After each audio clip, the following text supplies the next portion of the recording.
got John Dell, the longtime exit man and very successful patriarch of his family, reaching the desired end state many of us are targeting with our families, at least with the kids under our roof. Obviously, the story continues, but to get to the place where the kids are going to school, getting married, starting careers in a way that's very admirable and successful. And he also is an excellent writer, the Stetter, Substack, and a couple other publications he may want to name, I won't name them, that some of you may have read.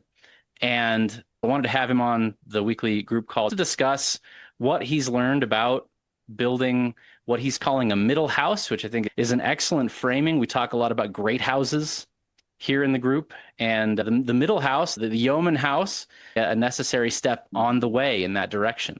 Take it away, John. Good to have you. Thanks. All right. This could be pretty freeform. I have a number of topics. I put a link called The Middle House there in the chat. So if anyone wants to look at those topics, you can see the themes and organizing concepts that I have to talk about. So I am the fourth generation. So I am in a sixth generation ongoing natalist project that my great grandfather started many years ago. A lot of it was supported by the society much more than it is nowadays. Two things made me start writing about it. One was that a lot of young guys that I knew in our sphere were completely disassociated from any real experience with family life. And I kept getting a lot of questions about stuff that to me seemed really basic and obvious. And the second was, as the world around me got worse and worse, I decided I was going to have to up my game and be a lot more thoughtful and formal about what I've been doing if I wanted to achieve the outcomes. I have a bunch of kids. My oldest living daughter is married. We're having our second grandchild. She's in her early 20s. I have two other daughters who are approaching that age and are dating intensively with the idea of having children. I have learned a lot from all of you, particularly the Great House concept, and the idea of getting some financial stability to your family is huge. But I've also managed to do a lot to raise my kids, and this is a key step to get them to want to do the same thing, get married and have kids, and raise them to get married and have kids. What Kevin calls, does your project iterate? That was the big thing. You can see if you're looking at the link, a list of topics. Probably the most important mental leap almost everybody here has made is decide that you want to do it. That is a goal of yours, that it is meaningful as part of your identity and existence. You want to have children, pass on that cultural and blood heritage, and see them do the same thing. That it is possible to have a family that is worth perpetuating throughout time. So if I had to distill down, a lot of it is be very happy. I know that sounds like kind of silly advice, but a lot of things, including happiness, work better when you consciously decide you'd like to have some of it. And having an incredibly happy family makes all the difference for your kids wanting to do what you're doing. The two different models that we normally see of families are your conventional middle-class family, small number of kids, and very self-indulgent, not a lot of focus. And then the other model is the big homeschooling family, but the parents are very strict and the kids all hate it. And when they grow up, they become hicklibs and write best-selling memoirs about how they were oppressed when they were children, and then they have 0 grandchildren, 20 abortions. I think that's an exaggeration, but there is a lot of truth to that. And I know people who fit that description. Have a good time. Your family should be a fun place. You can't be completely self-indulgent. You have to have goals, limits, strictures. Children are happier when there is an authority in the home and there's a sense of structure. One of my articles is called Take the Mary Pill. And I think that's huge advice. Other things, if possible, the more kids, the better. If we want to be really crude about this, kids are shots on goal. I look at my great grandfather who started this thing. He had a bunch of kids. Only one of them took on the torch. That's my grandmother. She had 11 children. Now, that worked really well. She has 70 grandkids. But of those 70 grandkids, some have small families. About half of them do. It's a lot easier to pass the torch if you have more people to pass the torch to. Life happens. People are sick. People are infertile, like someone who goes through a life crisis. I think there's a lot to be said for having a lot of kids. It's fun. Kids are fun. People don't believe me when I tell them because I have 7 kids, but my biggest life regret is that I didn't have more. I can point to specific decisions that I made, times in my life where if I had been just a bit more noble, a bit more, like goal oriented, I could have had 1 or 2 more children. And now that my kids are growing up and leaving the house, I feel that intensely. Probably at least once a week, feel that regret and the loss that there is one more child that I don't have in my life because I was less worthy than I could have been. Mostly everybody here is on the same page. I don't really need to preach that. But what I tell people is your own kids are awesome. Almost everything that people complain about children is because of broken child techniques. There's no secret sauce. You just have to not repeatedly kick yourself in the face over and over again. And your kids are mostly going to turn out relatively obedient. They're going to like you. They're going to want to be like you. And this is doubly true of teenagers. I am convinced that the idea of the rebellious teenager is a total psyop. There's just no evidence of anyone making this claim anywhere before the 1950s and mass warehousing of children in public schools. I have a son right now who's getting kind of the difficult age. You get to a certain age, you're very self-absorbed and et cetera, et cetera. He and I butt heads a lot, but I'm just like his hero. And he wants to please me. He likes being my son. And this has been true of all of my kids. When I first got to the teenage years, being a dad, it's amazing. How is it going to go through this transition? And the answer was there was no transition. You raise your kids right. You love them. You have structure. And they're just like, well, why would I want to get in fights with you all the time? We have a happy house. And I've been raised in a way that makes me very happy. And I see my peers who are miserable and lonely and depressed and cutting themselves and blowing them up because they have no guidance. Why would I want to imitate that? So the fact that the world around you is almost hostile to human flourishing, that's a challenge, but it's actually a benefit for you. It makes it really easy to be visibly, obviously doing much better. Your kids are like, we're on a life raft and there's sharks all around us, so I'm going to stay on the life raft. If you haven't reached that age yet, I'd say have more kids. Don't sweat them becoming teenagers. There's always challenges. I'm not going to say it's lilies all the way down, but it's a lot less stressful than I thought it would be. Even with the extra kids, my parents told me this, and it turned out to be true. 0 to 1, huge burden. 1 to 2, like adding more plates to the bar. That is a lot heavier load. And you go to the 3rd kid, and it's more. You can feel the weight, but it's not that much more. And then after that, it's almost indistinguishable. The kids start entertaining themselves. They play with each other. The older kids, everyone loves being a mentor, loves being in charge.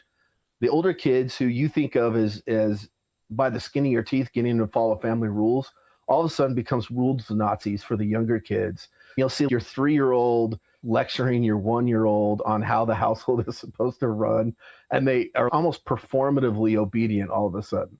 It just falls into place. You see nature doing its magic. One of Kevin's mantras is nature is on your side, and you see it. As the families get older, the kids are properly formed. They get to the point where they want to get married because their hormones are telling them that, and they get why the hormones are doing that. That's something I've been very nervous about. I have not completed that stage yet. I have 2 daughters. One is 18 turning 19. The other just turned 20. We're not desperate or anything, but I wanted to get married, and who they get married to is a big deal to me. But they're working with me. It's a cooperative project. I'm not having to manipulate them or crack the whip because they get what their bodies are telling them, which is find a man, settle down. So in some ways, it's a lot easier than you think it will be. A lot of things just fall into place when you're trying to do it right. Extended families are great. If you don't have extended family, teach your kids you want to grow up and have the cousins play with each other. Those of us who grew up with cousins, some of our best memories are getting together with the cousins, doing wild stuff. My children, we meet with campouts. We have campgrounds halfway between me and different sets of cousins.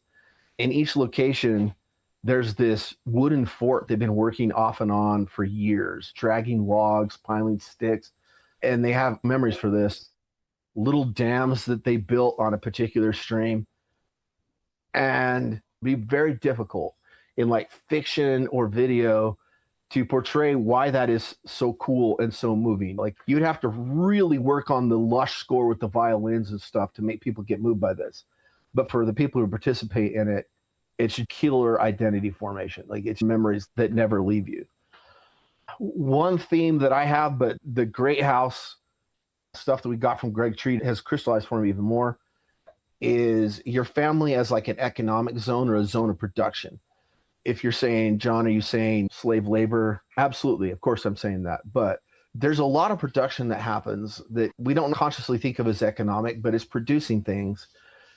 And if your kids experience your home as a place where things get produced, it adds a psychological layer of depth and commitment. I think a lot of U.S. families suffer from being roommates. There's no common effort. We can talk about having a mission, a family mission, and I think that's important. But a lot of the day-to-day stuff is less abstract and more meaningful, especially for younger children. And so I advocate, even if it doesn't make sense from a pure dollars and cents perspective, if it would be cheaper to hire someone to clean your house, that you still do things like have chores. Everyone is working on it. It feels like a collective, a group enterprise. You and mom are in there washing dishes, kids are washing dishes, everyone's together. Even my older ones who are in college now, when they come home, they still relish that. They're like, hey, Dad, can we all cook dinner together? Or can we all sit around and cut apples from the tree and peel them together and can together like we used to? Because you get conversations. There is something to do with your hands. You have an objective for being there.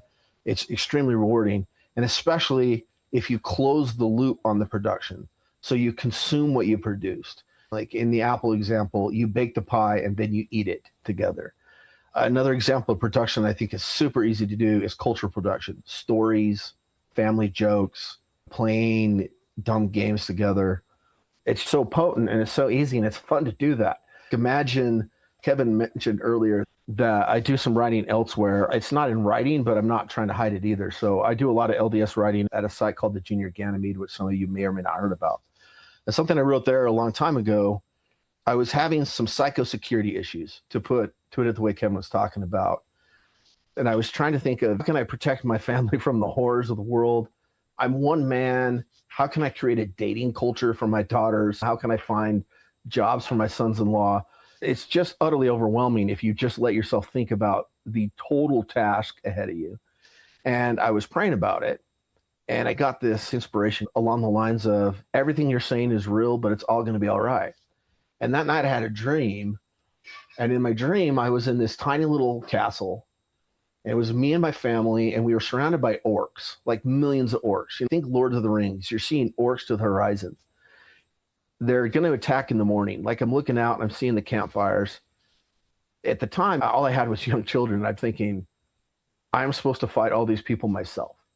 It felt overwhelming. In my dream, I prayed, and an angel appeared to me. This is all a dream. I'm not claiming I actually have angels here, right? I am trying to form a cult, but just with my own kids, not with any of you guys. So in my dream, the message was, you're going to get divine help, so it's going to work out. You're going to be able to beat the battle, but you got to have to do some stuff. And I'm like, okay, what do I got to do? The answer was, you got to have some family dinners and some family prayers and read some family scriptures and have a lot of fun with your kids. Like go up to the mountains, splash in the stream. And I'm like, that's it? And the angel is like, yep, that's it. That's all you got to do. This was the finale of my dream. I was so relieved and overjoyed. The sun comes up. There's these orcs getting ready to attack. And I'm on the battlements, the parapet of this little castle, and I'm capering. I'm dancing around like for the sheer joy and frivolity of it. I think for most of us, that is true. The epic spiritual battles that you're waging, you're going to win epic spiritual victories. And it's going to come from stuff like teasing your kid while you're washing dishes with them. That is incredible spiritual armor. And if 10,000 years from now, your descendants under the light of a foreign star, a woman who bears your name is reading a list of the heroes to her kids and is reading your name, it's because of those times when you really liked playing football with the kids. That ramifies down through the ages. If I think about my own dad, he thought he was a failure. with me. I thought we had a great relationship, but I was a surly and rebellious teenager, mostly in just kind of like a worthless way. Like I would have been a fell son if I had been born 15 years later. Like didn't want to do anything, just sat and stared at my computer all day.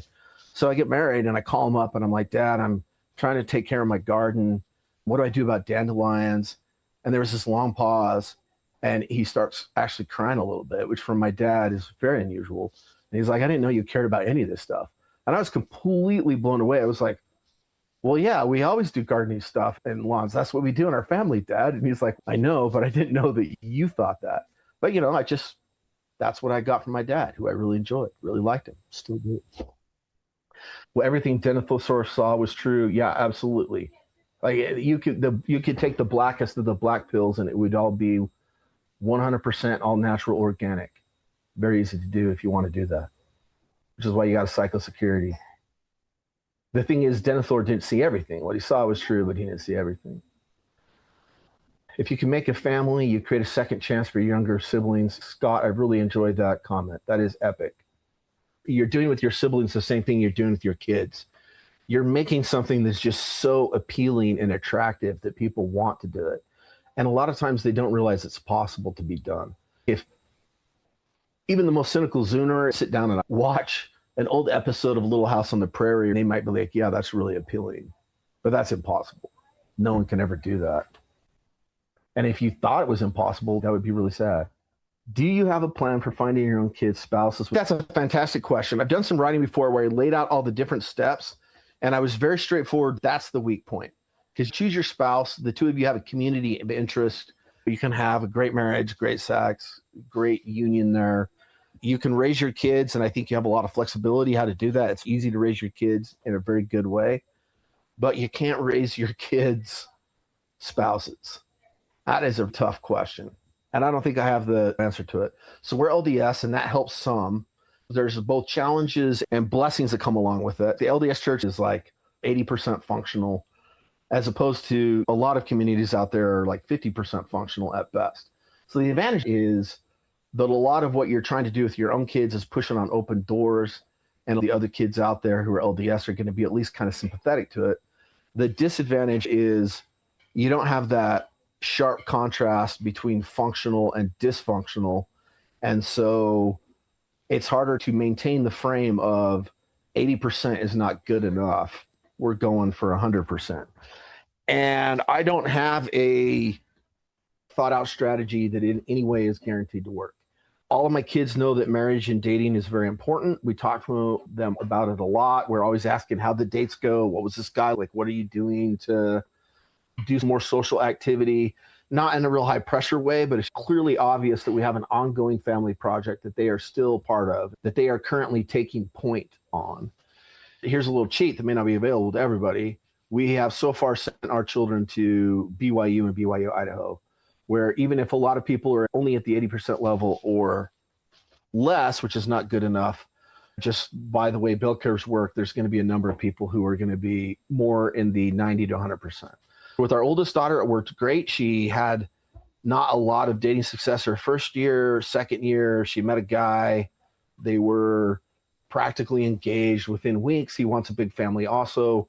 They've been married for 2 years, and they're having their second kid in a couple of weeks. With our second daughter, beginning her sophomore year, she has a serious boyfriend. We'll see how it goes. They haven't come to a meeting of the mind issue yet on the ideal family size. And while I don't think that's the end of the world, we're telling her, especially with you being the woman, it's very possible you might change his mind later, but it's a lot easier if you get to where you're agreed on wanting a large number of kids up front. They're working that out, and we'll see where it takes them. I think my real belief on this is you do everything you can and God will provide. And so far that has worked. This is a huge weakness for everybody who is trying to run a middle house or even like a great house model. What do you do about the dating pool? The dating pool question is a serious question. Is that we start getting some dating pool going on, at least some potential. I'm not saying everybody has to marry within the exit, but if we eventually get a couple of exit kids married to each other, that is such a flex, because we're doing something that just no one else is able to pull off at the moment. I'm not like advocating a number in particular, but the desire to have a large family is such a proxy for temperament and worldview that it's hard to get around. I think people can be persuaded, but it depends on what the issue is, right? If the issue is sort of like, I mean, I could see being a man and being afraid. Like, I don't know how I'm going to pay for it. Like, it's going to be my job to pay for it, and I don't know how it's going to happen. When we talk about the great house thing, one of the reasons I want to do that, one of the reasons I want to build a family business is so that for the in-laws, it's like the reason to be like nervous about having a big family. I hope it's not financial, right? I hope that there's optimism about the opportunities and there's a feeling of providence there.